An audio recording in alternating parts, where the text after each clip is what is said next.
ओम शांति। अव्यक्त मुरली सीरीज़ में आज की मुरली है 18 मार्च 71 की। मुरली का हेडलाइन विजयी बनने के लिए संग्रह और संग्राम की शक्ति आवश्यक।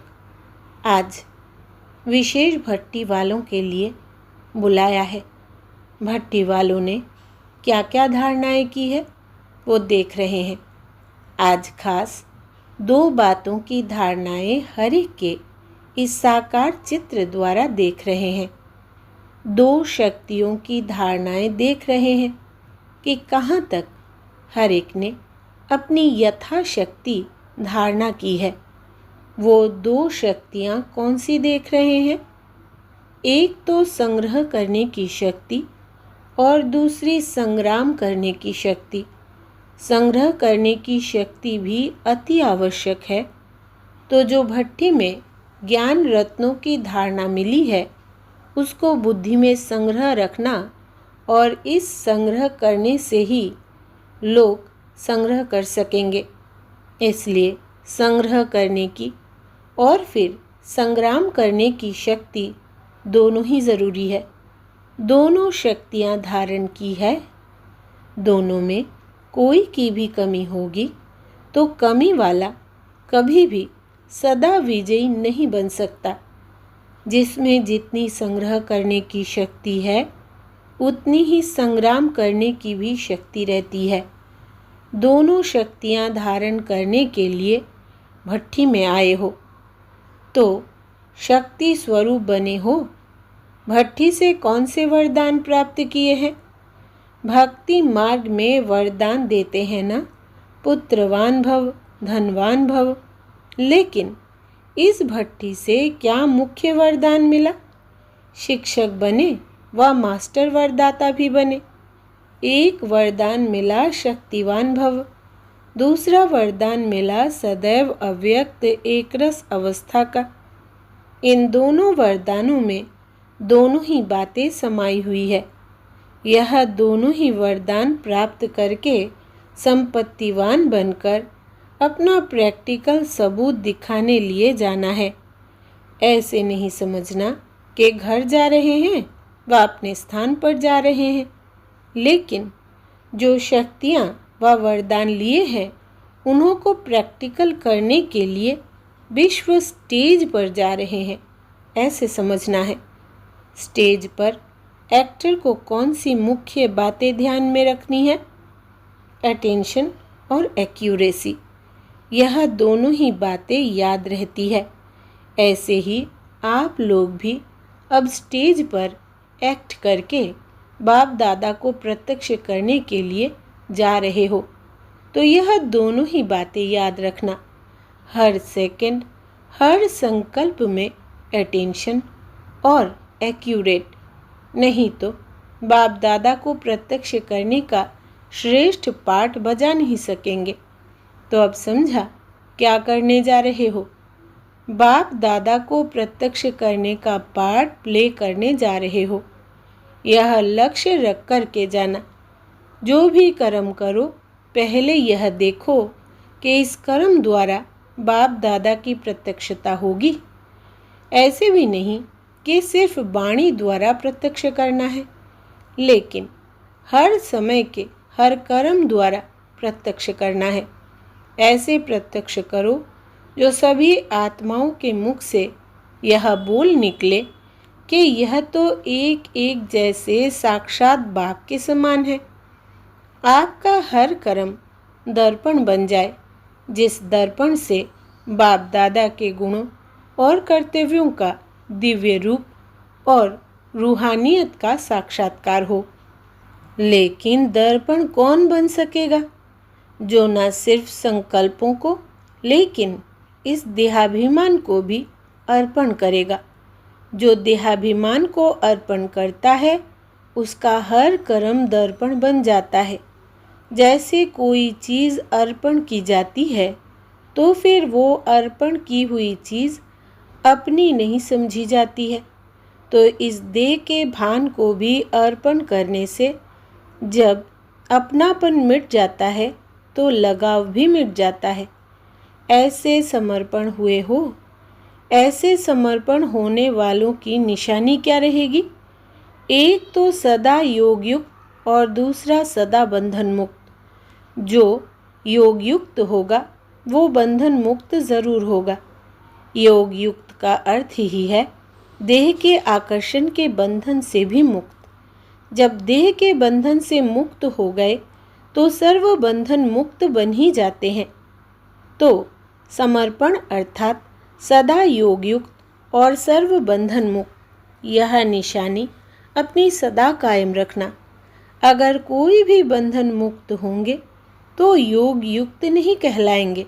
जो योग युक्त होगा तो उनकी परख यह भी होगी जो उनका हर संकल्प हर कर्म योग युक्त होगा।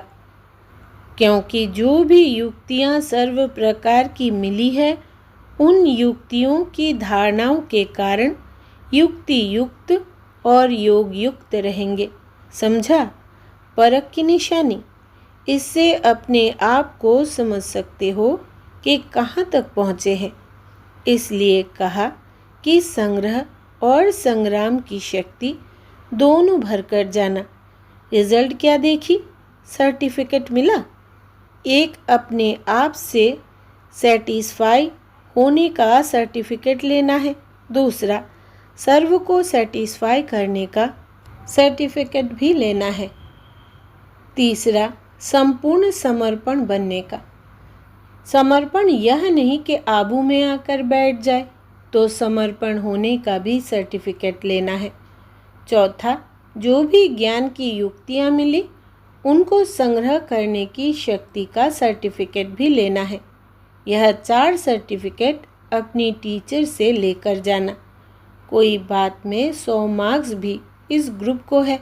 वो कौन सी बात? पुरुषार्थ के भोलेपन में 100% है। पुरुषार्थ में भोलापन ही अलबेलापन है। और एक विशेष गुण भी है, वो ये है कि सभी को अपने में परिवर्तन करने की तीव्र इच्छा ज़रूर है। इसलिए बाप दादा इस ग्रुप को उम्मीदवार ग्रुप समझते हैं। लेकिन उम्मीदें तब पूरी कर सकेंगे जब सदैव नम्र चित्त होकर चलेंगे। उम्मीदवार क्वालिटी हो, लेकिन जो क्वालिटीज़ मिली है उनको धारण करते चलेंगे तो प्रत्यक्ष सबूत दे सकेंगे। समझा? ज्ञान का साज सुनने में और राज सुनने में अच्छा है, लेकिन अब क्या करना है? राजयुक्त बनना है। योग अच्छा है, लेकिन योग युक्त बनना है। बंधन मुक्त बनने की इच्छा है, लेकिन पहले देह अभिमान का बंधन तोड़ना है, फिर सर्व बंधन मुक्त आप ही बन जाएंगे। समझा? अभी यही कोशिश करना। सबूत मूर्त और सपूत बनना है। शक्तिवान और संपत्तिवान बने हो। हर एक ने अपने आप से प्रतिज्ञा भी की है। जो प्रतिज्ञा की जाती है उसको पूर्ण करने के लिए पावर भी अवश्य इकट्ठी करेंगे। कितना भी सहन करना पड़े, सामना करना पड़े, लेकिन प्रतिज्ञा को पूरा करना ही है। ऐसी प्रतिज्ञा की है। भले सारे विश्व की आत्माएं मिलकर भी प्रतिज्ञा से हटाने की कोशिश करें तो भी प्रतिज्ञा से नहीं हटेंगे, लेकिन सामना करके संपूर्ण बन करके ही दिखाएंगे। ऐसी प्रतिज्ञा करने वालों का यादगार बना हुआ है अचल घर। तो सदैव यह याद रखना कि जैसा हमारा यादगार है वैसा अब बनना ही है।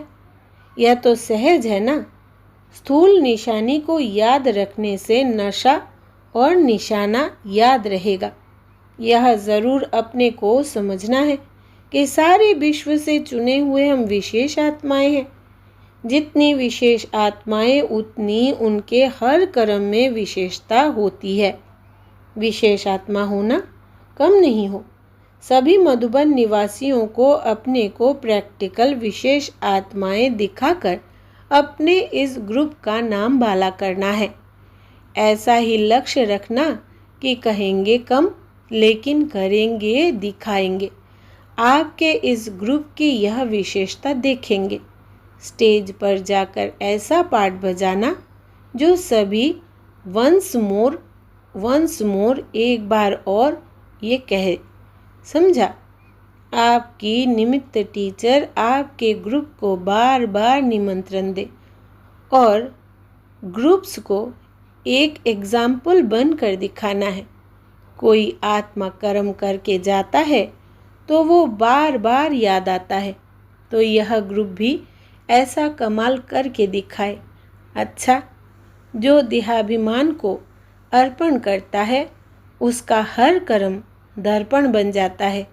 जैसे कोई चीज़ अर्पण की जाती है तो फिर वो अर्पण की हुई चीज़ अपनी नहीं समझी जाती है, तो इस देह के भान को भी अर्पण करने से जब अपनापन मिट जाता है तो लगाव भी मिट जाता है। यह था पूरी मुरली का विशेष संदेश। ओम शांति।